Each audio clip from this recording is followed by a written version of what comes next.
The front page of the Daily Telegraph today, and it's also on the front page of The Sun as well.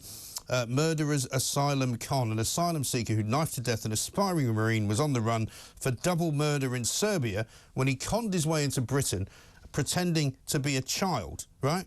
And this is a guy by the name of Lawangeen Abdulrahimzai. He murdered Thomas Roberts in Bournemouth in a fight over an e-scooter. But this guy's history was violent. He had been refused asylum in Norway.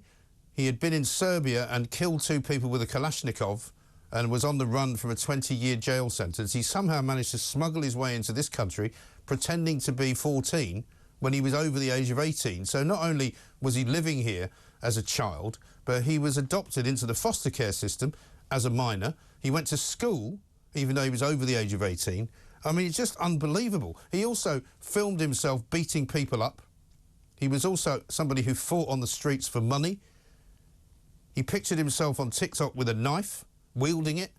I mean, the number of mistakes that have been made in this country by the Home Office, by Border Force, and by the people that are supposed to keep us safe, quite frankly, is shameful. Absolutely shameful.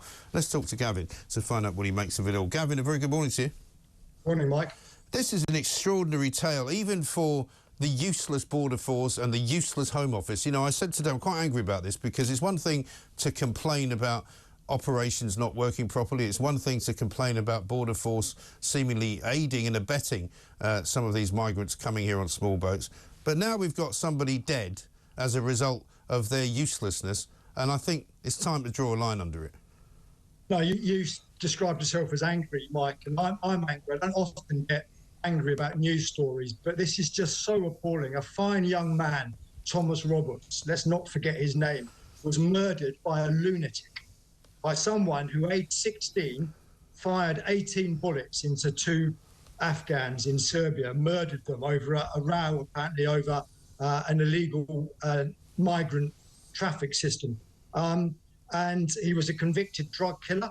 As you said, the Norwegians didn't want him, but somehow he ended up in Britain and he was able to commit this heinous act. But Mike, this isn't the first time. I take you back to Parsons Green bombing. Remember that in 2017? Yeah. That could have been a mass casualty attack had he not been so inept. But this youth, an Iraqi, again, should not have been in the country. There's the case in 2021 of the man who tried to blow up a Liverpool maternity hospital, but his bomb went off. He should not have been in the country. He was an Iraqi. He claimed to have been a Syrian refugee. The Home Office had serious doubts about him, but nonetheless, he remained in the country.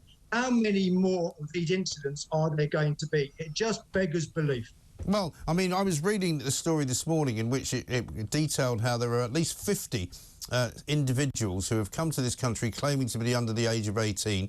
And my understanding of what Kent Social Services says is that if you are somebody young coming to this country, up to the age of 23, you can still be categorised as a child. And I find that extraordinary because apparently they're so frightened of being accused of racism or being accused of somehow judging people by the wrong standards, i.e. white Western standards, because if you look older than you do, doesn't mean you are. You know, they've wrapped themselves in this ridiculous concept of, you know, multiculturalism that they can't see the wood for the trees.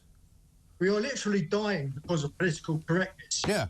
Mike, do you remember the Libyan bomber at Manchester? Yes. One of the security guards, a young man, a part-time security guard, had serious suspicions about the bomber. But as he told the inquiry, he didn't challenge him because he didn't want to be accused of being racist. Yeah. And so what happened? He detonated his bomb. I mean, the system's completely broken, Mike. And it's a coincidence that today, I'm talking to you from Paris, Le Figaro newspaper published some statistics about the 45,000 people who crossed illegally into Britain last year. 11,000 Albanians, 8,000 Afghans, 5,000 Iranians, 4,000 Iraqis. In total, 50 nationalities were on those boats last year.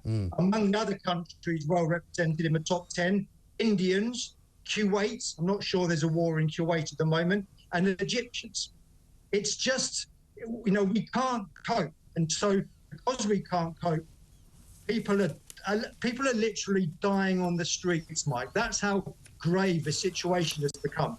And yet we'll get the normal hand wringing, the bleeding hearts will gnash their teeth, we'll be told not to be racist, and it will carry on. I can guarantee you, Mike, 6 months from now, a year from now, you and I will be having exactly this same conversation. Well, we spoke last week on this show about a report that came out naming over, I think, 150 people who are dangerous criminals in this country who have come on small boats. There was the case of the Albanian who killed his wife, who's apparently running a car wash here, who says he can't go back home because his ex-wife's family might want to kill him. Well, you know, maybe you shouldn't have thought about murdering her in the first place. And then we've got convicted paedophiles visiting this country, allowed to stay because they can't go home, because they might be tortured. We've got terrorists living here who have come here. And those numbers that you tell me about there with the nationalities attached, there are still plenty of people who come with no apparent nationality because nobody knows where they came from. They don't say where they came from, or they do say, but nobody really knows for sure if they're telling the truth. They have no papers, no identification. And all of the time we get these lefty human rights lawyers and various charities saying everybody that comes deserves a chance to be here. Well, not if they're criminals, not if they're murderers, not if they're rapists, and not if they're terrorists. You know, we've got to get better, surely, at making sure that those people don't get through the net. The bottom line, Mike, is what matters most, the human rights of some dubious people crossing the channel illegally, or the human rights of Britons to live peacefully and not to be knifed to death on their streets. Yeah. And we've got to challenge this narrative of a human rights group. It's an industry, and I'm sure for some lawyers it's a lucrative industry, but we've got to, and Suella Braverman, to her credit, is beginning to challenge it, and quite rightly pointing out that, yes, there are some people fleeing war-torn countries, but they're not if they're coming from Kuwait or Egypt or these other countries. And actually, to be fair, Norway, which is where this guy came from, after Norway refused to give him asylum because they obviously had a better system than we did, how is he able to come here and get it here? Yeah, no, absolutely. It's just, instead of throwing money at the French police to better police the huge stretch of coastline, they should invest the money in speeding up the asylum claims and sending those people who are quite patently not asylum seekers, but are just, well, in some cases dangerous criminals, or other cases economic migrants, returning them whence they came. Exactly right. And I mean, you've written a piece in The Spectator calling for asylum claims to be thoroughly investigated because, again, we've got this kind of rather ancient system whereby people arrive, they get asked a question. Rishi Sunak has said he wants to strengthen that process, but whether that has happened or not, we don't know. But it would seem as though if you simply say that you've been trafficked, you have the right to stay here. If you simply say that, you know, going back to your own country will cause you harm, you have the right to stay here. If you say that, you know, that you've been in some way exploited by human traffickers in another way, you get to stay here. I mean, are there any circumstances under which they say, no, you can't come in? Exactly. Theresa May's Slavery Act, I think 2015, has been a disaster because there are so many loopholes for clever lawyers to exploit. And that's right. And that's exactly the same in France. In France, Mike, the police have set up a special unit. So many Afghans are claiming to be minors that they've set up a special unit to investigate if they are minors or not. It costs 50,000 euros a case. So, and this is falling on the taxpayers in Britain and in France, and it just can't go on. It's unsustainable. It requires tough, bold, courageous decisions by the government to stand up to these human rights, to the human rights industry. Yeah, you're absolutely right. Gavin, great to speak to you as ever. Thanks very much indeed. Big piece in The Spectator. Asylum claims deserve thorough investigation. Get on it.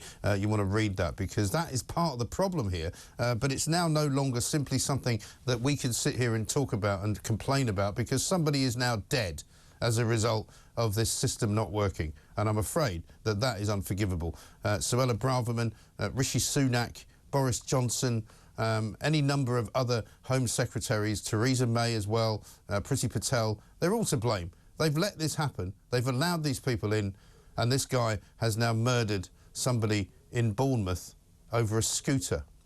He was a killer. He should never have been here. He should never have been allowed asylum.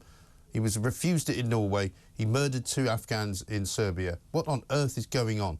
This is talkTV.